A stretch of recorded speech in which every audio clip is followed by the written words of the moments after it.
time and time again, I find that the best performers aren't necessarily the people that come with the skill set already intact. It's just the folks that are dedicated to our purpose. Welcome to the Be Epic podcast, brought to you by the Sam M. Walton College of Business at the University of Arkansas. I'm your host, Brent Williams. Together, we'll explore the dynamic landscape of business and uncover the strategies, insights, and stories that drive business today. Today, I have with me Dave Guggina, and Dave is Executive Vice President of Supply Chain at Walmart. Dave, thanks for being here today. Brent, I am excited to be here and look forward to the conversation. We're excited to have you on campus, both for this and interaction with our students. We appreciate your time in that.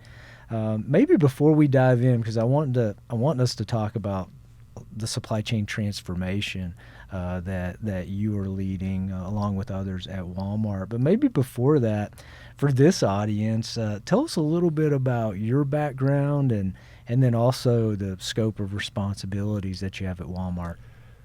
Absolutely. So I reside in Northwest Arkansas. I've been living here for about 3.5 years. I've been with Walmart for about 6.5 years. Live with my 2 girls, Colette and Eloise, and my wife, Danielle. And we love this area, love spending time outdoors, love walking this campus. It's a beautiful area of the country. So like I said, I've been working for Walmart for 6.5 years. I started with Walmart in the e-commerce space, in a role we called it operational excellence. But essentially, my focus when I first came in was the software and the robotics that we were looking to deploy in our e-commerce and our fulfillment network. Mm-hmm. And then over time, we brought the e-commerce supply chain teams and the legacy or the store side supply chain teams together. And then more recently, we brought the store operation teams and the supply chain teams even closer together from an org structure standpoint, and formed a team that we call end-to-end. And today I oversee essentially U.S. supply chain. So I've got a team that focuses on flow, end-to-end flow from point of origin to point of sale. I've got a team that focuses on end-to-end supply chain strategy. And then there's all of the assets that we manage, our ports, our inbound consolidation centers, distribution centers. We have both ambient distribution centers and temperature-controlled or perishable distribution centers, and then fulfillment centers across the country. So over 270 assets, physical assets across the U.S. today. Before Walmart, I started my career in supply chain. When I was in college at Purdue University, I worked for General Motors, and then I spent a couple of years with Anheuser-Busch. My first job there was logistics planning for the St. Louis brewery. So we didn't have software doing load planning, so it was people like myself. So routing and dispatch as well. And then I ran a canning line for Anheuser-Busch. And then, they were acquired by InBev. Yep. And during that time, it was like 2007, a company, Amazon.com, reached out to me. And I didn't know what Amazon.com was at the time. They were pretty small. They had 10 fulfillment centers in the U.S. So I went onto their website and became a seller just to test it out, to see if I wanted to go work for this company. And it was pretty seamless experience to become a seller. And I thought, they figured something out. So went and worked there for about a decade in a bunch of different roles. Fulfillment roles, inbound, outbound, customer returns, quality control. My last role was leading a virtual team, so a team that everyone worked from home. We were in 11 different countries. We provided customer service. We resided within operations. And that was an interesting experience as well.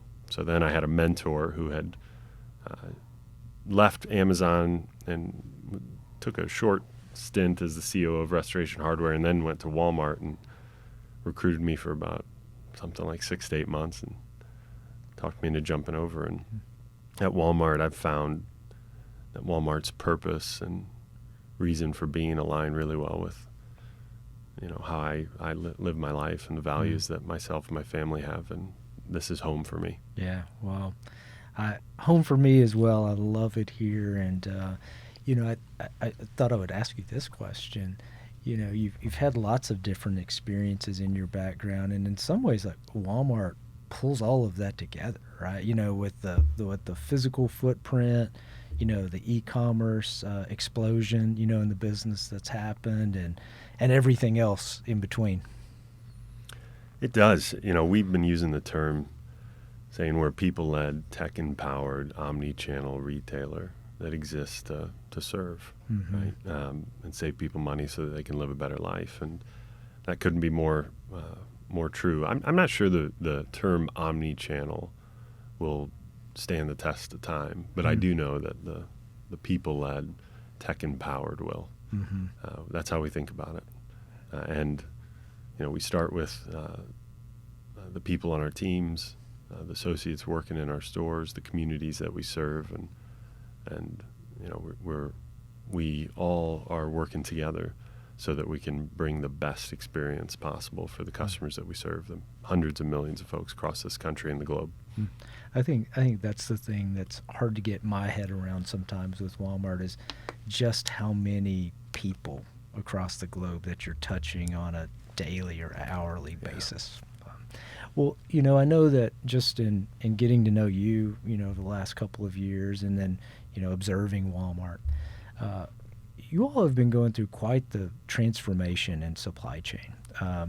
And that's where I'd really like us to spend the majority of our time. And like, what's, maybe at a high level, describe that supply chain transformation for us. But then also like what precipitated the need and the, and the urgency in this? When I think about the need, I think about something that our U.S. CEO, John Furner, says quite a bit, and that is that in retail, loyalty exists in the absence of a better alternative. And retail is constantly changing because our customers' needs and wants are constantly changing. Mr. Sam would say customers vote with their wallets, right? And they're voting, every single day in our business. So the supply chain is critical to the customer value proposition that we ultimately put in front of the folks that we serve. And we have to be able to keep up with the pace at which customers' needs and wants are changing. And they're changing more rapidly today than I think they have in a long, long time. And I think that's partially due to the fact that technology is changing.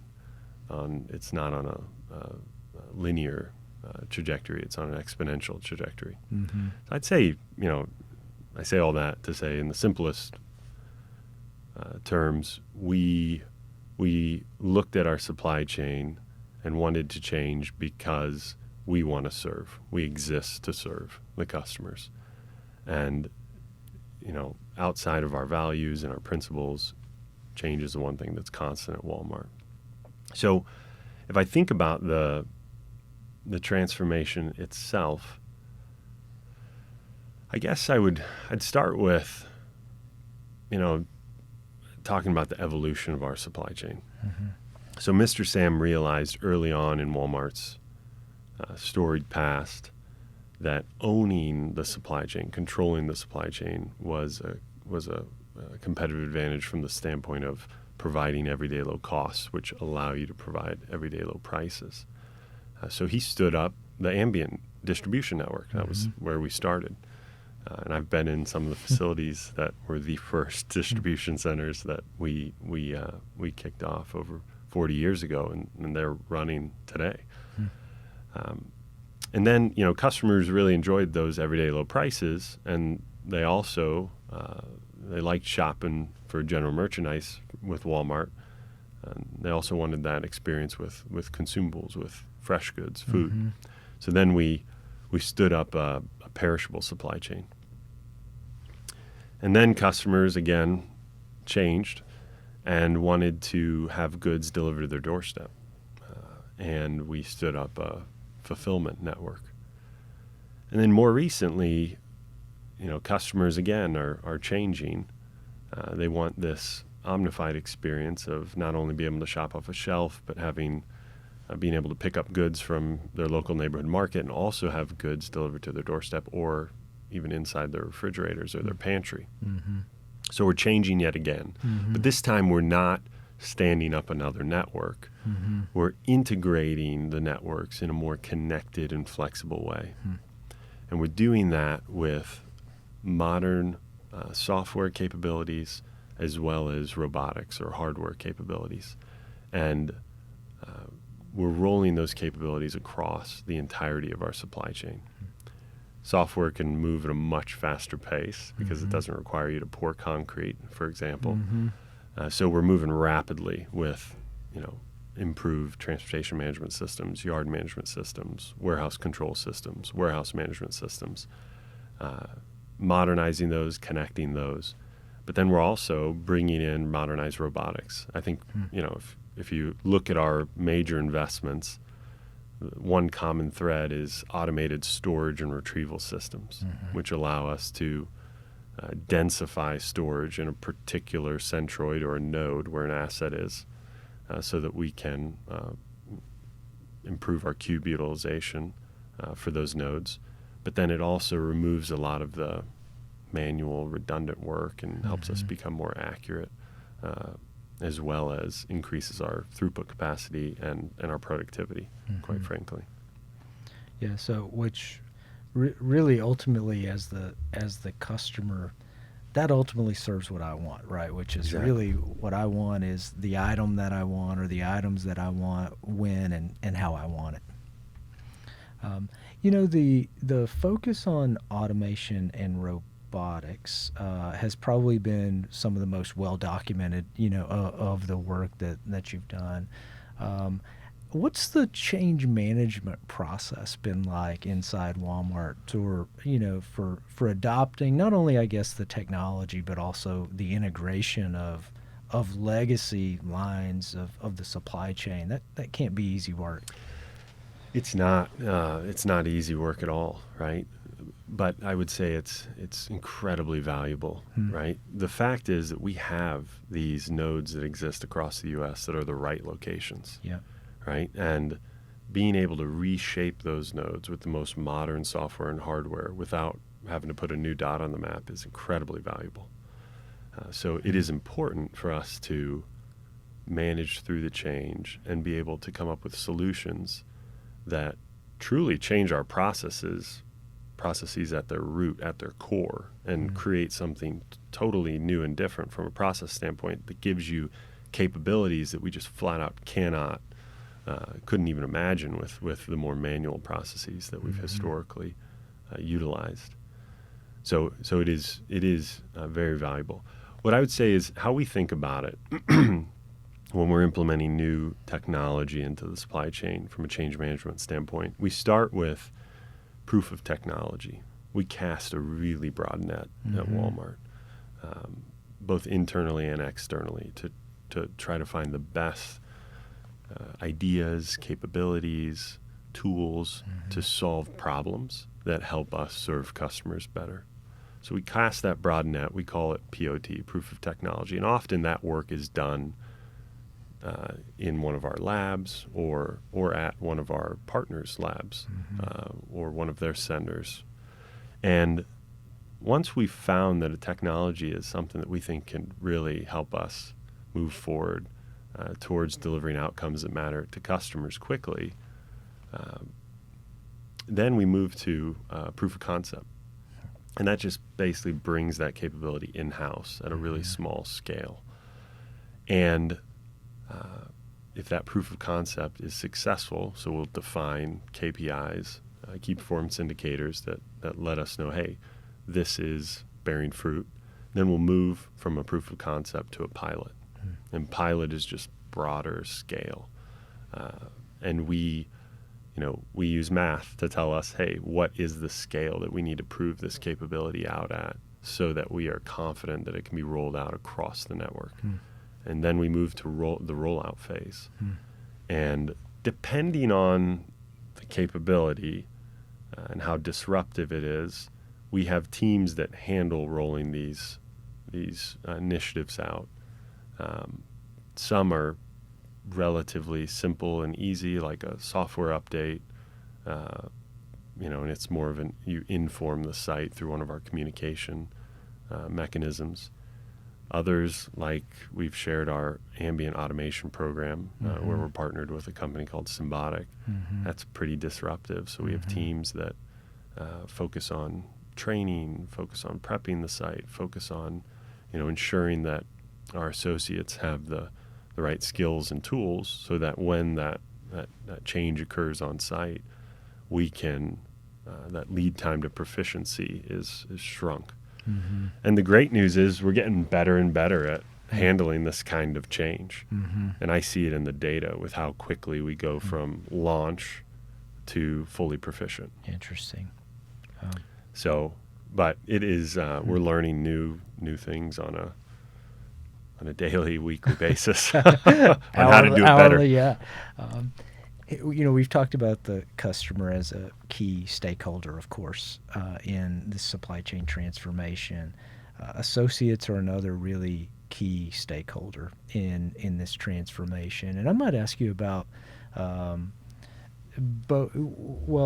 I had the opportunity along with your team to be in one of the new fulfillment centers.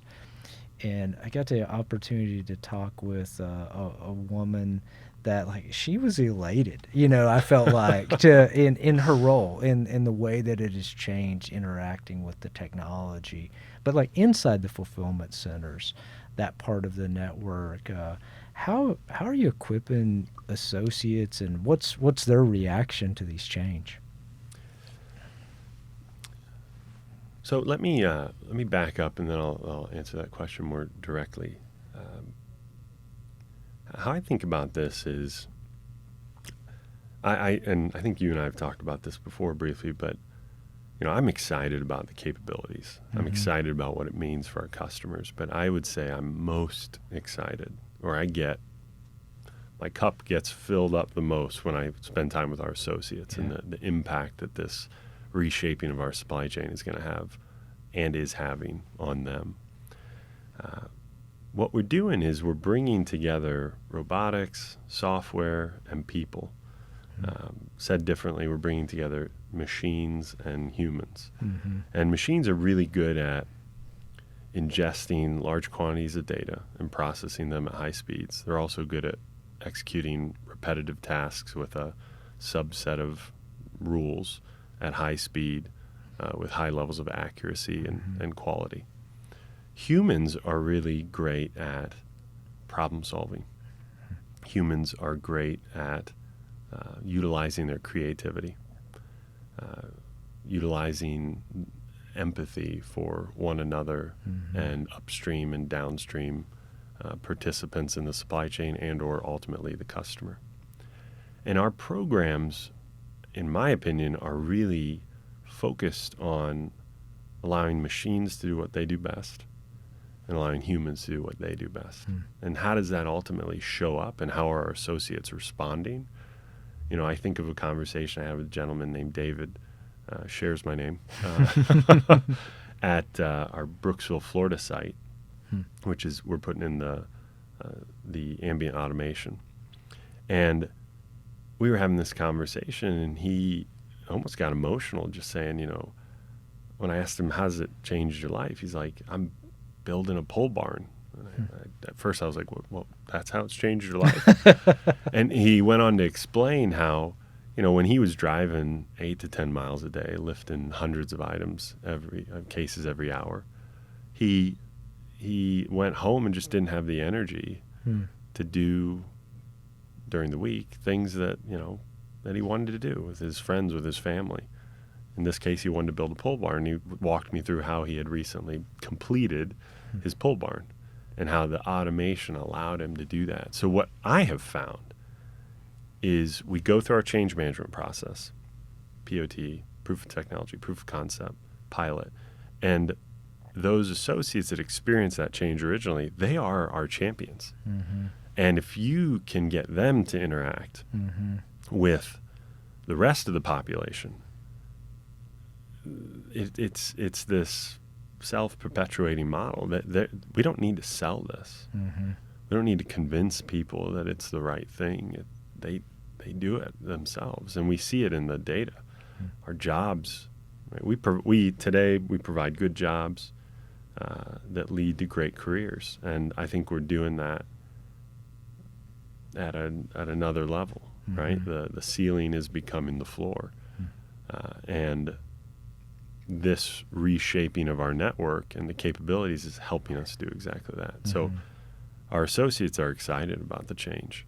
And then I think you also mentioned, how do we equip them? We have learning teams that train our associates and put the tools in their toolkit that allow them to take on these new roles. And some of those we've talked about pretty publicly. An example would be like the associate to driver program. And some that we'll talk about more in the near future are associate to technician programs, which are incredible. And,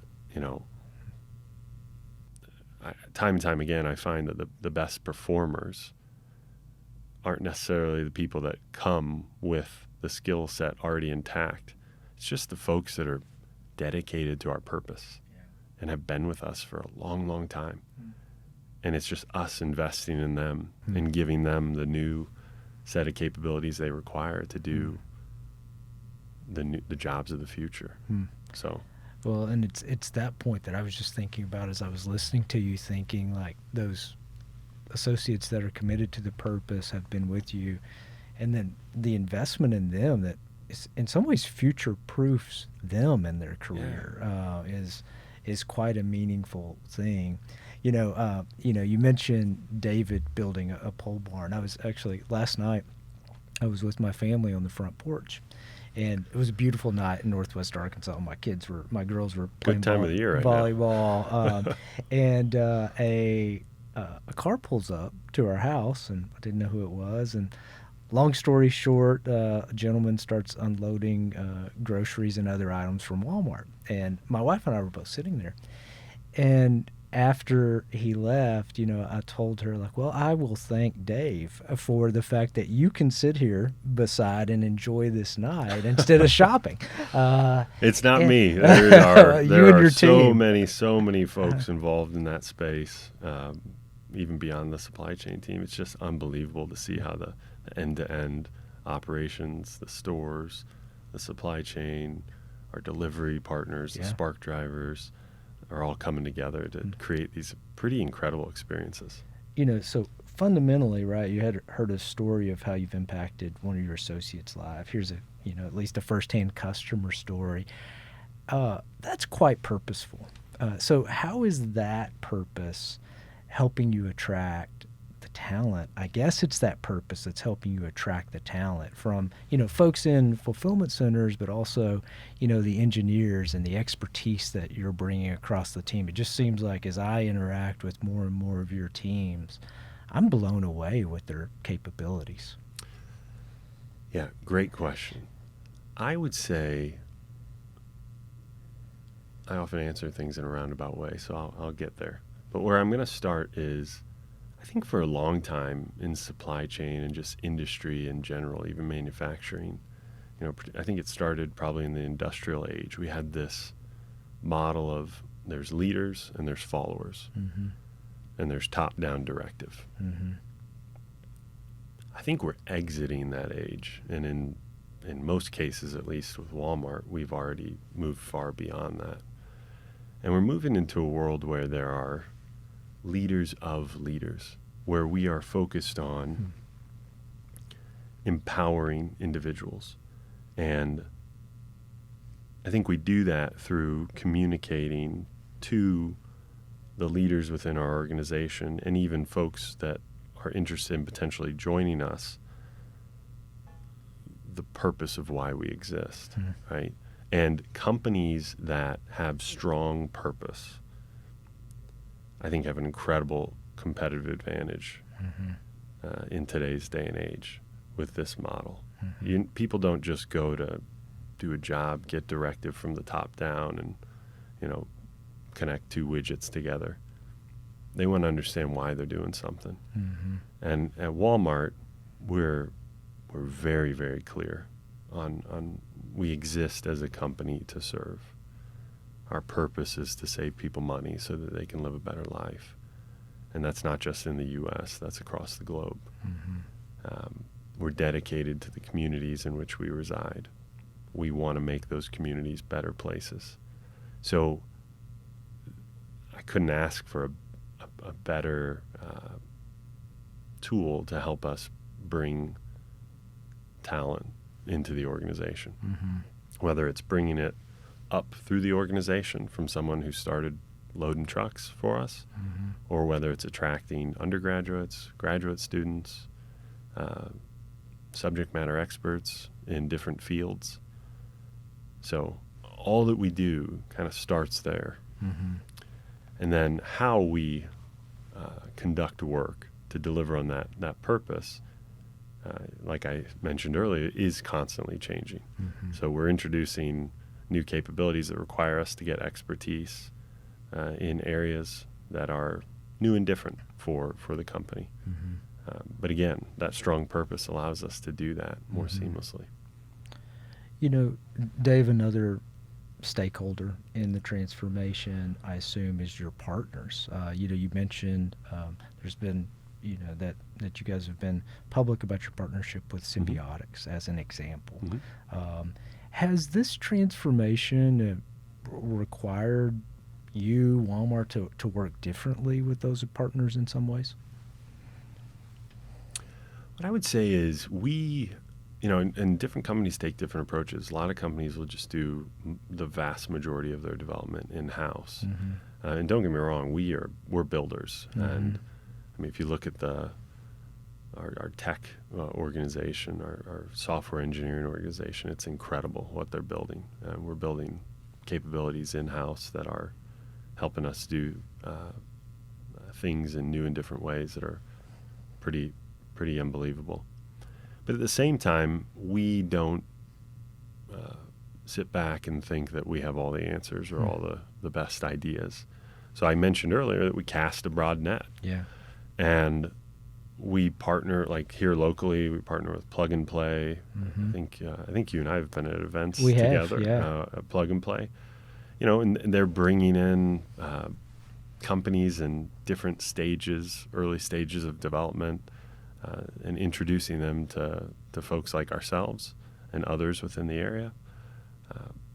And I love having the opportunity to work with these different organizations in different phases of their development and maturity, because the ideas that are coming about are just unbelievable.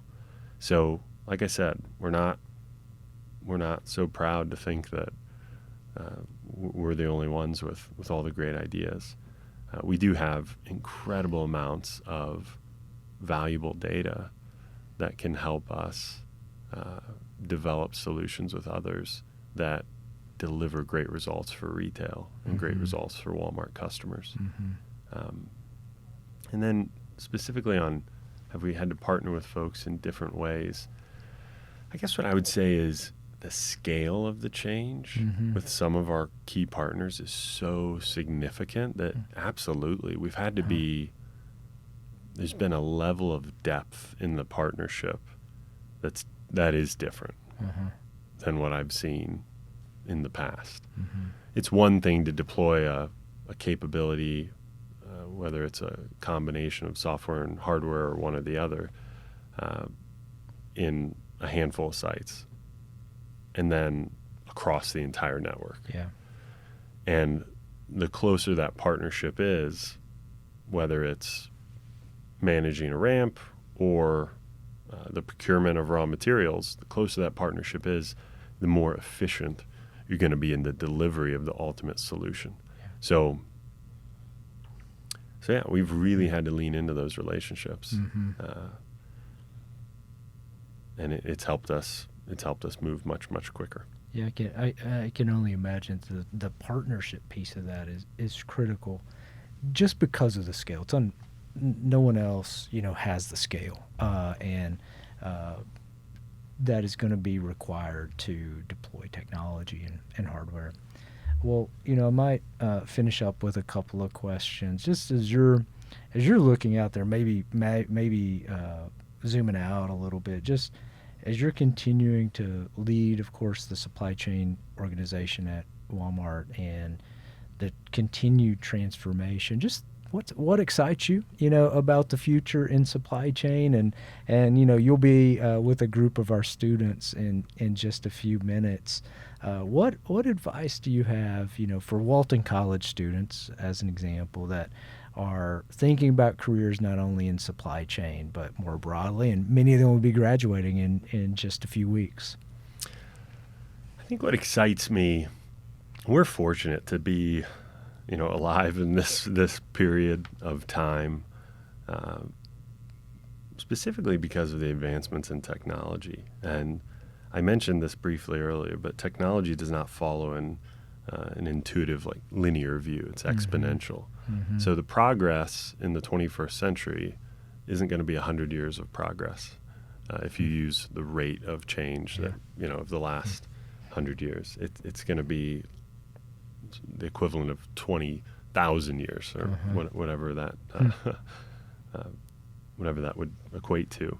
But it'll be significant. Mm-hmm. And when you think about supply chain, we want to know what we own, where it is, in what quantity, in what condition, all in near real time. And folks have reached for that for a long time.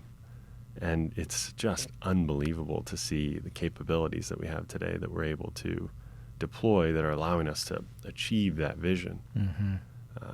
And the outcomes from that are, folks will talk about speed a lot, and speed's important, but think about the importance of being time definite within a supply chain. Mm-hmm. And all that you can do to optimize if you know what you own, in what quantity, where it is, all in near real time, and when it's going to be, where it is today and when it'll be to the next point.